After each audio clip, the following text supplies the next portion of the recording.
Yo, what is up, y'all? My name is Robert Donaldson, and welcome back to another edition of Rob's Best Bets, and we are talking about college basketball, baby. We are back on the hardwood. I am so damn excited.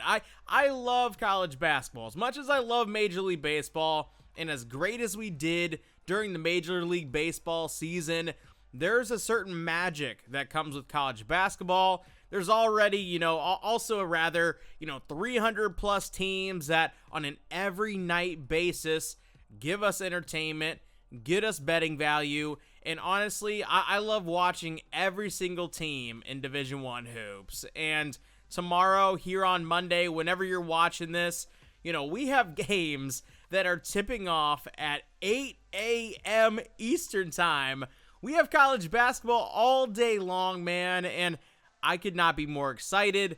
Obviously, as you're looking at our all-time record, last year, it was kind of an up and down season. It was a very good payout in the very end because of what we did in the NCAA tournament and in all the other tournaments that kind of surround the NCAA tournament. And throughout the regular season, obviously, we had our number in the sport as well. And I do think, although 51 units is exciting, it's a good season, it's a very, you want to be ending up in the green in every single sport, I think we can do better this season, and I think it starts here on Monday. So, with all that being said, I'm very excited to jump into these picks, but first, let's take a second to shout today's sponsor, Underdog Fantasy. And if you haven't already signed up using promo code ROBDFB, I highly recommend you guys do so.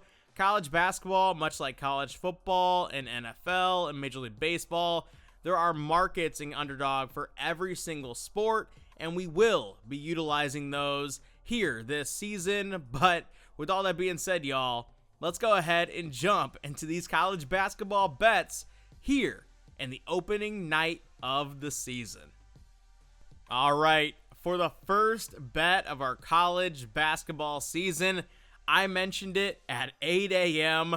We have Queens taking on Winthrop. And if you guys have followed me over the past few years, ever since Queens entered Division I hoops a few years back, they have been one of our teams that, honestly, we've just kind of fallen down a path of really liking the value of, because they do feature a lot of athletic guards, a lot of great scoring, and they're also a really well-coached team that has seen a lot of roster turnover in this short time in Division I, yet it really hasn't slowed down the progress of the program. And although Winthrop was a team last year with Mark Prosser and company that we really, really liked, unfortunately, I do feel like they turned over minutes in some really crucial spots. They are returning a lot of guys just in general in terms of returning minutes, but not really the guys that I wanted to see come back and really make a difference in this season for Winthrop here.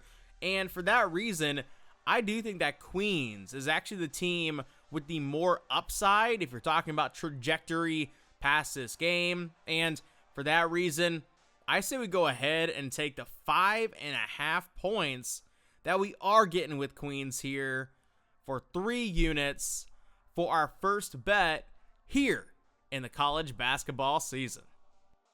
For pick number 2, we are heading out to another game here in Rock Hill, South Carolina, here at 11 a.m. this time between Bradley and St. Bonaventure. And obviously Bradley out of the Missouri Valley Conference is a team that we found ourselves aligning with a number of times over the past couple years, and for good reason, obviously. When you look at Brian Wardle's teams that he's had over the past couple years, he's always had the guard play. He's also always had kind of some good balance down low, and I do feel like when you're looking at this team and you're looking at a 7-footer, you're looking at one of those kind of smaller point guards with a lot of juice and a Jaquan Johnson frame.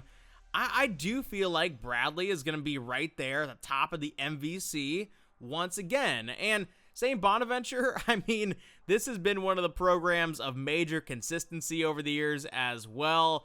But I do feel like ever since NIL kind of taken hold, even with the emphasis that they have placed on the NIL side of the sport, they have been not really turning out I would say, the best rosters that we have seen from St. Bonaventure over the past decade. And when you are looking at just kind of an isolated one-off game on a neutral site in South Carolina, I do feel like Bradley is actually the team that's going to end up getting this one done here. So let's go ahead and take the Braves on the outright money line for 1 unit for our second bet here in the college basketball season. For pick number 3, we are once again heading out to Rock Hill, South Carolina, where we have a really fun game once again between Nebraska-Omaha and Murray State. And if you guys watched this Nebraska-Omaha season last year, I know you came away with some, good feelings just about yourself, about the belief in belief, right? Like, this was one of the programs that, if you look over the past decade, had very rarely been relevant, heck, very rarely even been competitive. Yet Chris Crutchfield and, the trash can post-game celebration that they had going all last season was a real feel-good story. And although they did lose some serious talent in the portal this offseason to go off and do, the grass is greener, better things, if you will, I do think enough players stayed in-house for Nebraska-Omaha to do some really good things once again in the Summit League. But when you are looking at Murray State in this matchup, this is a program that obviously under Steve Prohm had really struggled over the last few years in this sort of transition into the Missouri Valley Conference. And I do think that with Ryan Miller at the helm now and the excitement that's sort of back in this program, along with the actual talent that has sort of followed him over to Murray State for this season, I think the upside actually lies here with Murray State and the Racers. And although Nebraska-Omaha is a team that I felt really good about last season, I kind of need to see it from them before I want to go ahead and back them on the betting front. So let's go ahead and take Murray State here, laying the 3.5 points for 2 units for our third bet here in the college basketball season. All right, next up, 4 games in a row, we are heading out to Rock Hill, South Carolina, where we have a game here between High Point and Furman. This, I think, last year or even the past 2 years would have been an incredible game.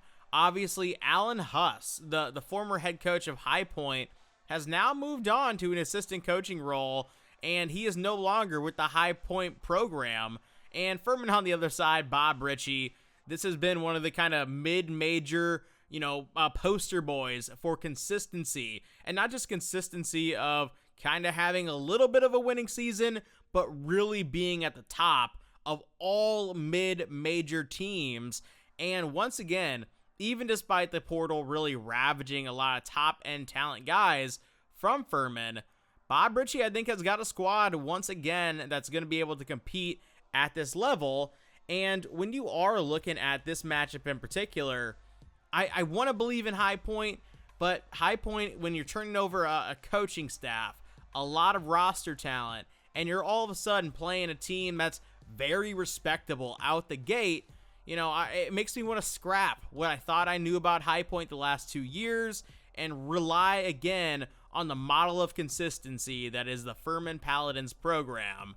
And for that reason, I say we go ahead and take the 3 points here with the Paladins for 3 units for our fourth bet here in the college basketball season. All right, next up, we are actually voiding over Rock Hill, South Carolina in this matchup, and we are heading out to Boca Raton, Florida, where we have the Boston College Eagles playing a true road game here against Florida Atlantic. And obviously, this FAU squad is not what they were under Dusty May. Obviously, when you lose a head coach that is that good, it's going to take a hit on your program. And obviously, the players that Dusty May had at FAU during that period of time went on to, Florida and Arkansas and Michigan. And it really left a big talent void on the coaching front, on the player front. But guess what? Shout out to John Jacobs, because my goodness, when you get hit with something like that, usually in year one, it's a complete disaster. You're not competent, you're not competitive, you're already looking ahead to year 2 and year 3, but they went out there, posted a winning record of 18-16, and actually looked very competent on a night-to-night basis for the most part. And I do think when you are looking at this matchup here, and you're asking yourself, hey, which one of these programs is in a better spot? Is it FAU or Boston College? Man, Earl Grant, I think, has kind of dug himself a hole here, and I do think it's actually FAU that has a more promising future, and for that reason, I say we go ahead and take the Owls on the outright money line for 2 units for our 5th bet here in the college basketball season. All right, next up, we are heading out to a really fun matchup here in the mid-major ranks, and that is between Arkansas State and the Ohio Bobcats. This is in Athens, Ohio, not a neutral site game, and I do think when you are looking at this matchup here, kind of like High Point Furman, one of these programs has consistency. Jeff Bowles at Ohio is one of those coaches that just constantly over and over and over again wins games. And even though last year was a down year for the program, they still had a winning season. They still picked up some really major wins. They still look like a competent basketball team, but it did feel like last year's team was 1 year away. And when you are looking at Arkansas State, obviously this is a team that we really fell in love with down the stretch last season, but the big reason why is the talent that they had. Brian Hodgson as a head coach who has now left for South Florida. There were a number of things we really liked about the Red Wolves that are no longer at play, and unlike some of these other programs, like say a Utah State or a Winthrop or some of these other kind of mid-major teams that seemingly just go through a constant head coaching switch but experience the same success, I don't really think Arkansas State is at that level, and I do think that Ohio is a team you want to trust at home in game 1 over the unknown that is the Arkansas State Red Wolves. So let's go ahead and lay the 3.5 points here for 3 units for our 6th bet here in the college basketball season. For pick number 7, we are heading out to a matchup here between Western Carolina and Cincinnati. And when you are looking at this matchup here, obviously we're going to have a heavy spread because this is kind of the first game that we've taken a look at where there's a dynamic at play of a seemingly good high major basketball team taking on sort of a middling team in the mid-major ranks. And in the early goings, perception reigns king. And although I do think that Western Carolina is a very competent basketball team and they might be able to do some damage this year out of the SoCon, Cincinnati, with everything sort of to lose and to gain from a perception standpoint coming into this season, is at play from night 1 until potentially they make or miss the NCAA tournament. Wes Miller, I think he's kind of running on borrowed time right now in the Bearcats program, and he's a fantastic head coach. Obviously, he's from the SoCon with UNCG. He took on these Western Carolina Catamounts over the years, and I do think that when you're looking at this Cincinnati roster, it's by far the most talented roster that he's had while being at Cincinnati. If he can't get it done this year, I don't think he'll get it done at all, but I do think in night 1, game 1, he's going to have a point to prove, and I do think they're going to lay it on Western Carolina in this matchup here. So let's go ahead and lay the 20.5 points with the Bearcats for 3 units for our 7th bet here in the college basketball season. For pick number 8, we are heading out to the game of the day between Arizona and Florida. And if you have listened to me on shows this offseason, then you know that one of my things when it comes to college basketball is fading that perception, fading that dominant team that ran through the regular season, ran through the postseason. And although the Florida Gators made us a shit ton of money last season on a betting front, on just, the futures front as well, a lot of different fronts, the Florida Gators came through for us. I do think that when you're turning over this much talent at so many key spots. And yes, they are replacing that talent with more talent, but it's different players. It's different people, different human beings. They may mesh differently. And what I think Florida found last season was a lot of success in that chemistry component of knowing what to do possession by possession and kind of living within the means of distribution, smart shot taking, great shot making out of those elite talents that they had. And I do have a lot of questions on whether or not they fully replaced all of those different players that they had in their starting lineup last year. And I do think when you're looking at Arizona, this is once again kind of that team with an upside that's taken on the perception darling in the Florida Gators. And for that reason, when you're getting more than a full possession with the Wildcats, who I think might even be a better team than Florida as it currently stands today, then heck yeah, sign me up for the Wildcats in this matchup, catching the 4 points for 4 units for our 8th bet here in the college basketball season. All right, next up, we are taking a look at a matchup here between Canisius and Dayton. And when you're looking at Dayton and what happened last year under Anthony Grant, it was a failure of a season. There's no other really way to put it, because when you're at Dayton and you're Anthony Grant, the expectations are just much, much higher than any other mid-major team, I think, really at that level. And when you flat out are just not in the mix to make the NCAA tournament, and when you struggle in the early goings and seemingly, those games in the non-con that Dayton typically either fights in or just outright wins, it didn't really come to fruition. And I do think that leads to a little bit of a motivational angle when you're talking about how they want to start this season as opposed to last year when they were very slow out the gate. And Canisius, bless your hearts, I think they're a very, I don't even know what you can say, middling team in the MAAC, but they are about to run into an absolute buzzsaw, in my opinion, here in night one.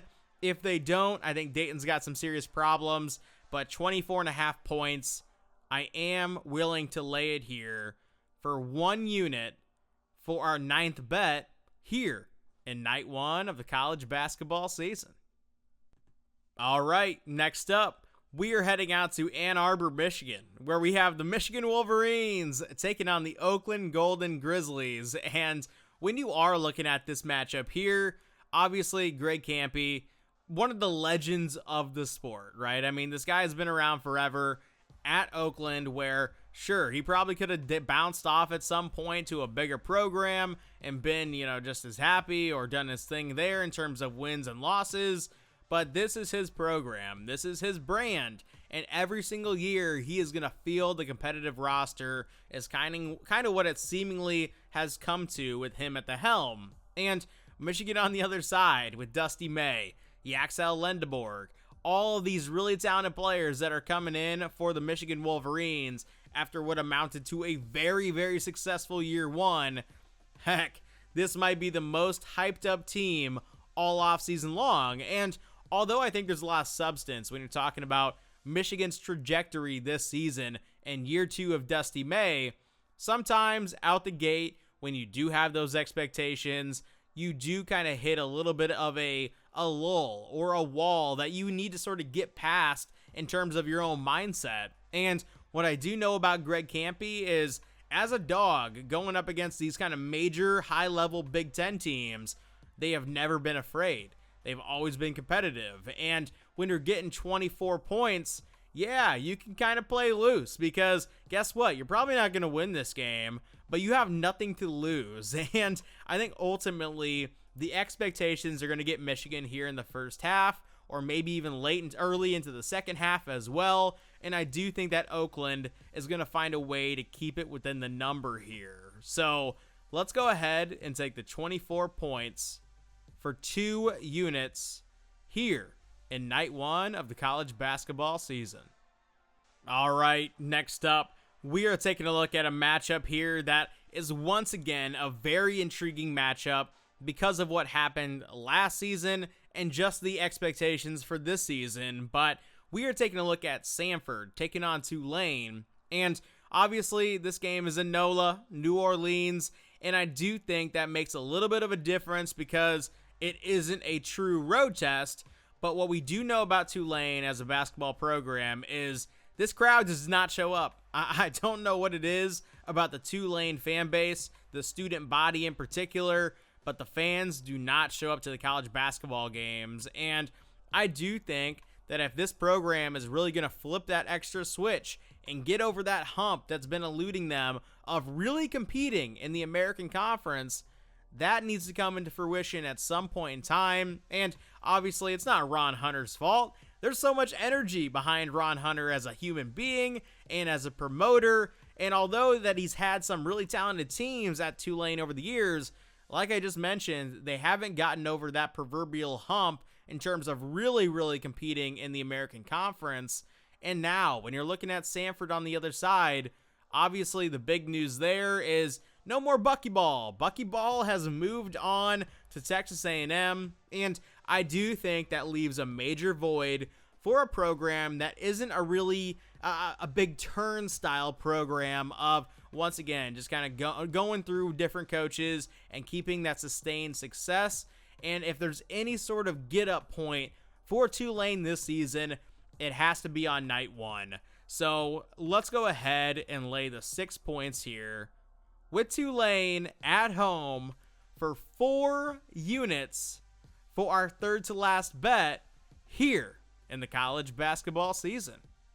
All right, next up, we are taking a look at a matchup here between Montana State and the Colorado Buffaloes. And much like a lot of these mid-major versus high-major type of matchups that we get in the opening week, in the opening month, we have a double-digit spread here, but it is one of the more shallow ones on the board because the line is only 13.5 points. And if you're somebody who is going into this game blind, you might say, hey, Tad Boyle, I know him. I know that he's won games in past years, and technically speaking, you would be correct, but they have fallen on harder times under Tad Boyle because the bar that I think he created for the program has not been getting reached over the past couple seasons. And I do think that when you're looking at Montana State and Matt Logie and just everything that they have going for the program heading into the season, all of a sudden, this is a mid-major team that I think we're going to be able to align ourselves night in, night out for a good stretch if they are what I think they could be. And for that reason, 13.5 points does feel like a lot for a potential upset here on night one. And when you have that sort of dynamic at play, man, I say you just go for it here and take those 13.5 points for 4 units for our second to last bet here on night one. All right, for our final bet here on night one of the college basketball season, we are heading out to Corvallis, where we have a matchup here between North Dakota State and Oregon State. And when you're looking at Dave Richman's bunch, obviously, if you've been following me for a number of years here on the college basketball front, you know that I love this North Dakota State program.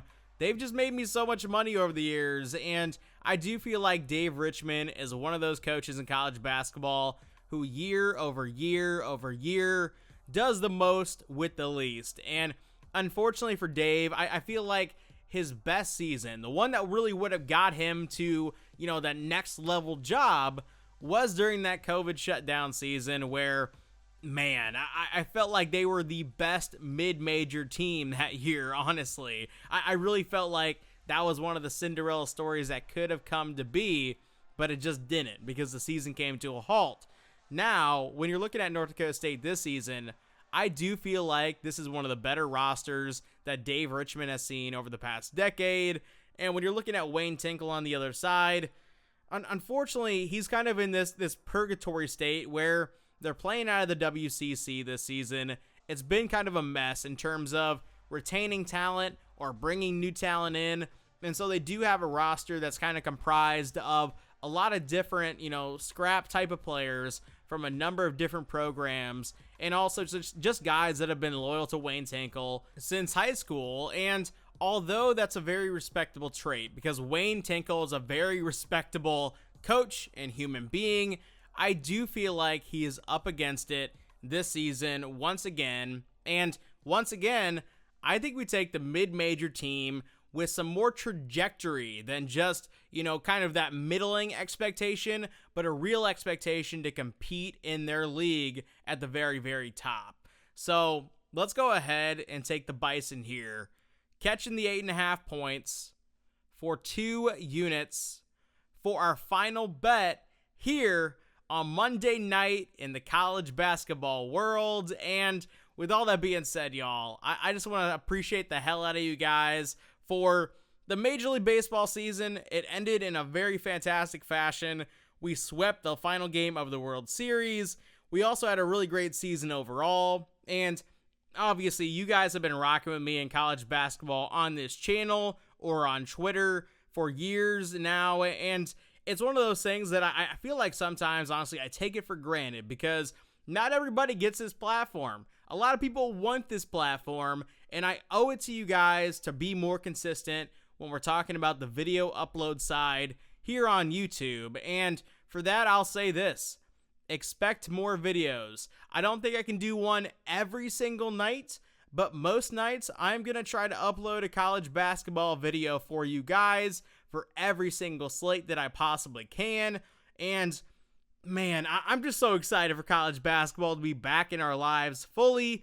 Obviously, night 1 here is going to be fantastic, and I'm very excited for the conference schedule season as well. But there are so many chapters to a college basketball season, and I'm so damn excited to go on this ride with all of you once again. But with all that being said, y'all, I appreciate you guys, and I will see you in a future video. Take it easy.